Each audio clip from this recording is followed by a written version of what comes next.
There was nothing, এতে কিছুই ছিল না, so very remarkable in that, যা খুব আশ্চর্যজনক বা বিশেষ কিছু বলা যায়।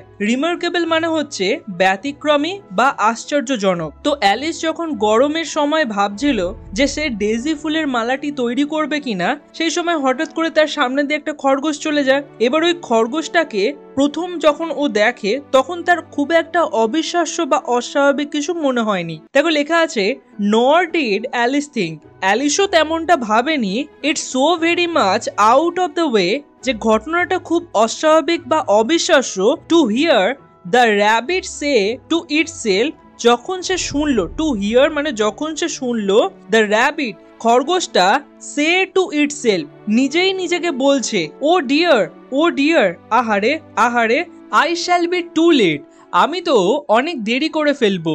when she thought it over afterwards, যখন পরে সে ব্যাপারটা নিয়ে ভাবলো, ইট অকার্ড টু হিম, তখন তার মনে হলো that she ought to have wondered at this, যে তার আসলে তাতে অবাক হওয়ার উচিত ছিল। অর্থাৎ যখন অ্যালিস পরে ভাবলো যে আসলে সত্যিকারের একটা খরগোশ তো কথা বলতে পারে না, কিন্তু এই খরগোশটা যখন নিজের সাথে নিজে কথা বলছে যে আহারে আহারে আমি তো অনেক দেরি করে ফেলবো, তখন সেই মুহূর্তে অ্যালিসের সেটা অবিশ্বাস্য বা অস্বাভাবিক কিছু মনে হয়নি। কেন? কারণ সে তখন ওই গরমের সময় ডেজি ফুল নিয়ে ভাবছিল। এরকম আমাদের সাথেও হয় যে আমরা যখন কোনো একটা জিনিস নিয়ে চিন্তা করি তখন আমাদের সামনে যাই কিছু হয় সেই সবের দিকে আমাদের ধ্যান থাকে না। ঠিক এখানে অ্যালিসের সাথেও সেটাই হয়েছিল। তো যখন পরে সে ওই ব্যাপারটা নিয়ে ভাবলো তখন তার মনে হলো যে তার তো আসলে অবাক হওয়ার উচিত ছিল এতে, বাট অ্যাট দ্য টাইম, কিন্তু সেই মুহূর্তে, it all seemed quite natural, সবকিছুই তার একেবারে স্বাভাবিক মনে হচ্ছিল। তো যেরকম বললাম যে সেই মুহূর্তে তার যেন জিনিসগুলো সব স্বাভাবিক মনে হচ্ছিল। সংক্ষেপে বললে ওই ঘটনায় অ্যালিসের কাছে কিছুই বিশেষ বা আশ্চর্য লাগেনি। এমনকি যখন সে শুনলো খরগোশটা নিজের সঙ্গে নিজে কথা বলছে, আহারে আমি তো দেরি করে ফেলবো, তবুও তার তাতে অস্বাভাবিক কিছু মনে হয়নি। পরে যখন সে ভাবলো তখন বুঝলো আমার তো অবাক হওয়ার উচিত ছিল, কিন্তু তখন তার কাছে সবকিছুই একদম স্বাভাবিক মনে হচ্ছিল। চলো এরপর, when the rabbit, যখন খরগোশটা অ্যাকচুয়ালি টুক এ ওয়াচ, আসলেই একটা ঘড়ি বের করলো,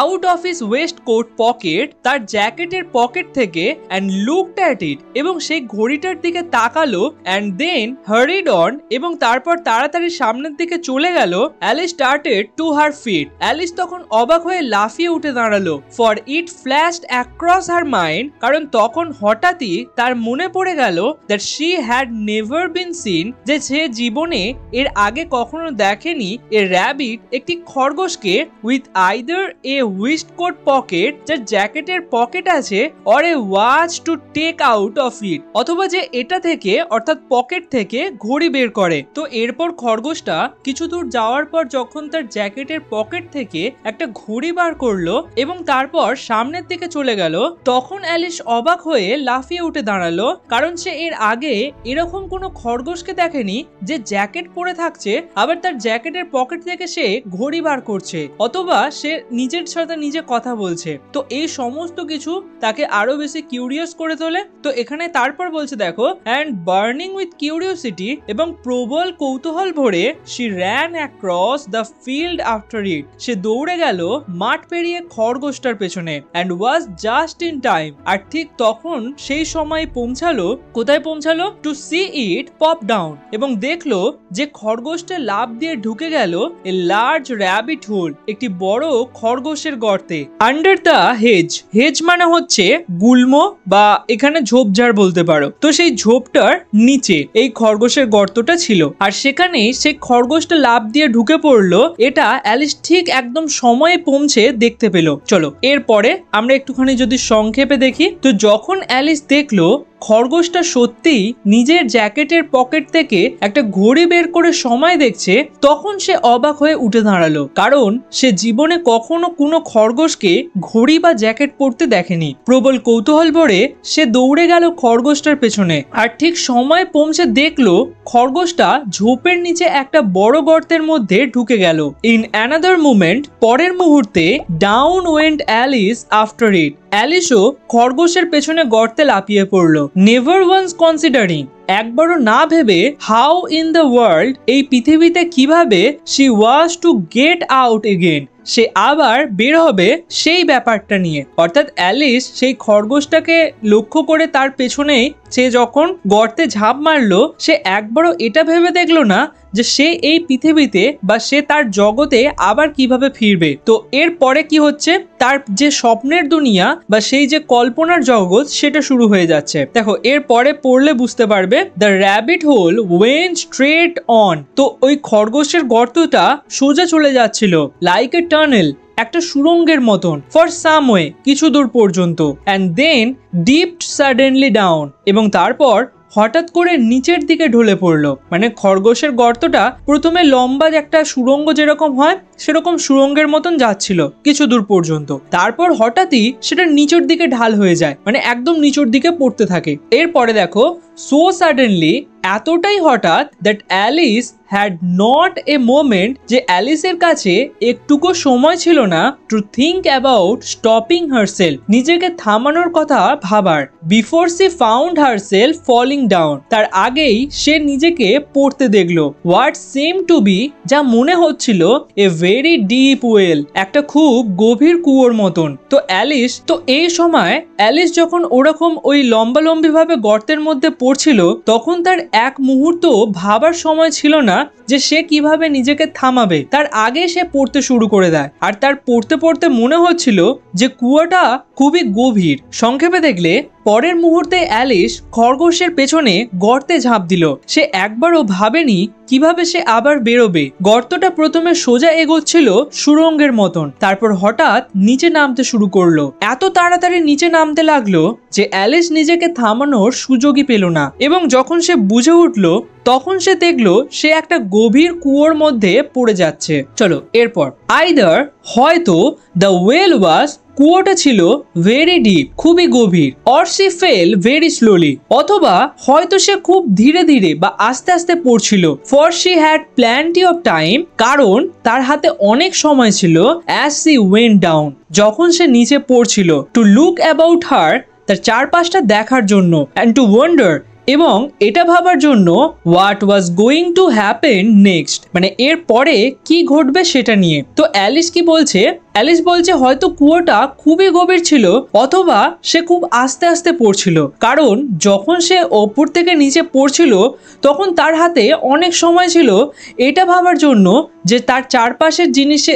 কারণ তার হাতে অনেক সময় ছিল তার চারপাশটা দেখার জন্য এবং এটা ভাবার জন্য যে তার সাথে আগে কি ঘটতে চলেছে বা কি ঘটবে। তারপরে first she tried to look down, প্রথমে সে নিচের দিকে তাকানোর চেষ্টা করলো, অ্যান্ড মেক আউট, এবং বোঝার চেষ্টা করলো, what she was coming to, সে ঠিক কোথায় পৌঁছাবে। But it was too dark, কিন্তু চারপাশটা ছিল খুবই অন্ধকার, টু সি এনিথিং, যে কিছুই দেখা যাচ্ছিল না।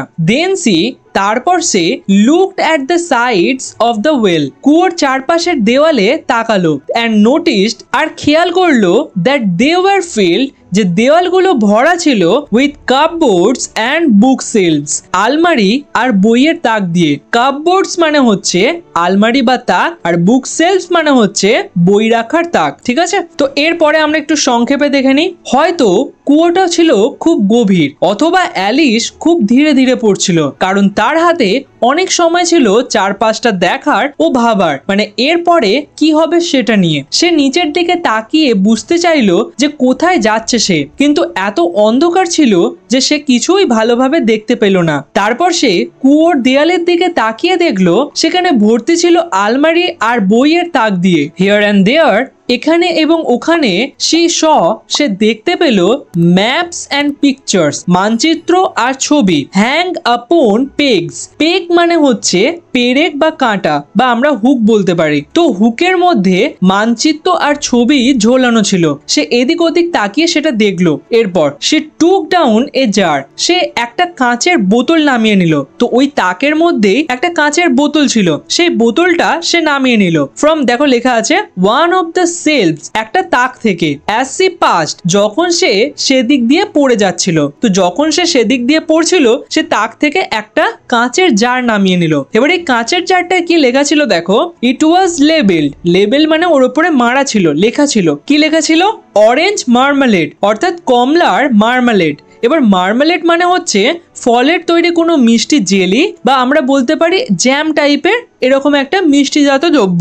তো এরকমই একটা লেবেল সেই শিশিটার উপরে লাগানো ছিল। বাট টু হার, কিন্তু তার কাছে গ্রেট ডিসঅ্যাপয়েন্টমেন্ট, খুবই হতাশের বিষয় ছিল, ইট ওয়াজ এমটি, যে বোতলটা খালি ছিল। অর্থাৎ এর ওপরে লেবেল তো ছিল যে কমলার জেলি বা কমলার মার্মালেড, কিন্তু এর ভেতরে খালি ছিল। চলো এরপর, সে did not like to drop the jar, সে বোতলটা ফেলে দিতে চায়নি, for fear of killing somebody underneath, কারণ নিচে কেউ থাকলে তাকে আঘাত লাগতে পারে এই ভয়ে। So manage to put it, তাই সে কোনো রকমে এটাকে রেখে দিল ইনটু ওয়ান অফ দ্য কাপবোর্ডস, ওই আলমারিগুলোর একটির ভেতরে। অ্যাজ সে ফেল পাস্ট ইট, যখন সে সেই আলমারির পাশ দিয়ে পড়ে যাচ্ছিল, তো সে আবার কি করলো, সেই বোতলটাকে আবার একটা আলমারির কাঁচের ভেতরে রেখে দিল। তো সে বোতলটাকে ওই আলমারিগুলোর মধ্যে একটির ভেতরে আবার রেখে দিল। কেন?